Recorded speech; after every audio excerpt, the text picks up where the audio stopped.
my girlfriend said. It meant nothing, he was just better at a few things than you. I replied. Then let him be better at paying your bills too. Then I cancelled our lease and took the promotion, leaving silence alone. Throwaway because some people involved are on Reddit. I didn't wake up that morning planning to end a 4-year relationship. I woke up thinking about coffee, an unfinished slide deck, and whether the upstairs neighbor was ever going to stop practicing drums at 6 a.m. My girlfriend, let's call her Lena, was already up, sitting at the kitchen table scrolling on her phone. We lived together in a 1-bedroom apartment we'd signed for last year. Shared rent. Shared groceries. Shared routines. Or at least that's what I thought. I noticed she tilted her phone away when I walked in. That tiny movement. The kind you notice only when you're not trying to. I didn't say anything. Just poured coffee. She said my name like it was already tired. Hey. We need to talk. Classic line. Never comes with good news. She told me she'd been honest with herself lately. That she felt confused. That she hadn't meant for things to happen the way they did. That it didn't mean she didn't love me. Then she said it. It meant nothing. He was just better at a few things than you. Not angry. Not defensive. Just factual. Like she was explaining why she bought oat milk instead of regular. I asked who he was, even though I already knew. There's always a he. In this case, a guy from her gym. Taller. Louder. The kind of guy who calls himself an entrepreneur. And never brings a jacket. She said it wasn't emotional. Just physical. That I shouldn't make it bigger than it was. I waited for the apology part. The regret. The I messed up. It never came. Something went very quiet in my head. Not numb. Clear. I heard myself say, calmly, almost politely. Then let him be better at paying your bills too. She laughed. Actually laughed. Thought I was joking. I wasn't. I went to work that day like normal. Sat through meetings. Presented the deck. At 3:17 p.m., my manager pulled me aside and offered me the promotion I'd been told was 6 months away. New title. New pay. Different city. I said yes without asking for time. At 5:42 p.m., I called the leasing office and asked about terminating the lease early. Penalty fee. Clean break. That night, Lena asked what we were going to do about rent next month. I told her I'd already handled it. She stopped smiling. That was the first time she looked scared. And that's where I'll stop for now. I didn't tell Lena right away that I was leaving the city. Not out of spite. Not to win. I just didn't feel like explaining myself to someone who'd already decided I was optional. The lease cancellation hit her first. She came home the next evening waving the email from the property manager like it was a parking ticket I forgot to mention. What is this? She asked. It says we're terminating in 30 days. I nodded. Yeah. That's not something you just do without talking to me. I shrugged. Not dramatically. Just enough. You said what happened meant nothing. This is nothing too. That landed harder than yelling ever could. She started listing things. Utilities in her name. The couch her mom helped pay for. The cat we adopted together.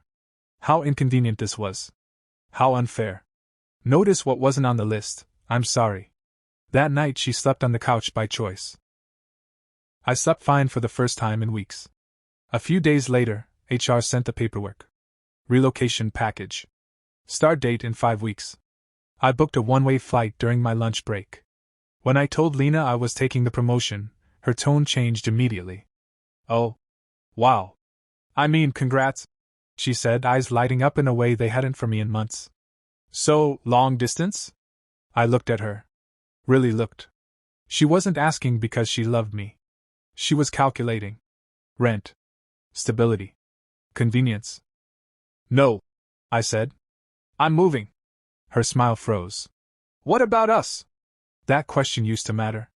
I reminded her, gently, that she'd already decided what us was when she told me another guy was better than me. She cried that night. Loud. Messy. The kind of crying that wants an audience. I packed my side of the closet the next morning. Friends started texting. Mutual ones. Apparently, I was overreacting. Apparently, guys do worse. Apparently, I should talk it out. I didn't reply. Silence was doing a better job than explanations ever had. 2 weeks before move out, she asked if we could start over. I asked if he was still texting her. She didn't answer. That was answer enough. Things got public faster than I expected. It started with a post. Lena put up one of those vague, sad Instagram stories, black screen, white text, some quote about people choosing ambition over love. No names. No context. Just enough for people to start filling in blanks. By noon, my phone was buzzing. Bro, what happened? Man, did you really leave her like that? 4 years and you just dipped? I didn't defend myself. Didn't correct the narrative. I've learned that people who want to misunderstand you will do it efficiently. That night, she confronted me. You're making me look like the villain, she said. I almost laughed. I haven't posted anything. But everyone thinks I did something wrong. I looked at her and said, if silence is enough to make you look bad, maybe it's not the silence. She didn't like that. She accused me of being cold. Of punishing her. Of using my job as an escape hatch instead of fighting for us. That's when I finally said it out loud. You didn't cheat because I wasn't enough. You cheated because you thought I'd stay anyway. Her face changed. Not angry. Exposed. She said the gym guy was just around. That he'd been helping her through things. That she cut it off once I found out. I asked when? Recently, she said. I nodded. Didn't argue.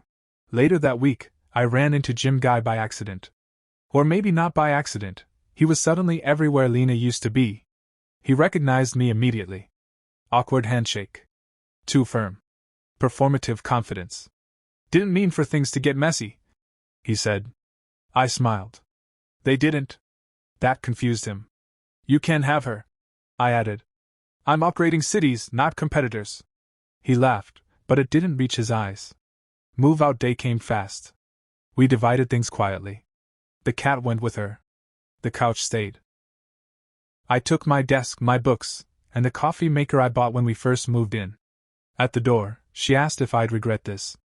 I told her the truth. I already regret not leaving sooner.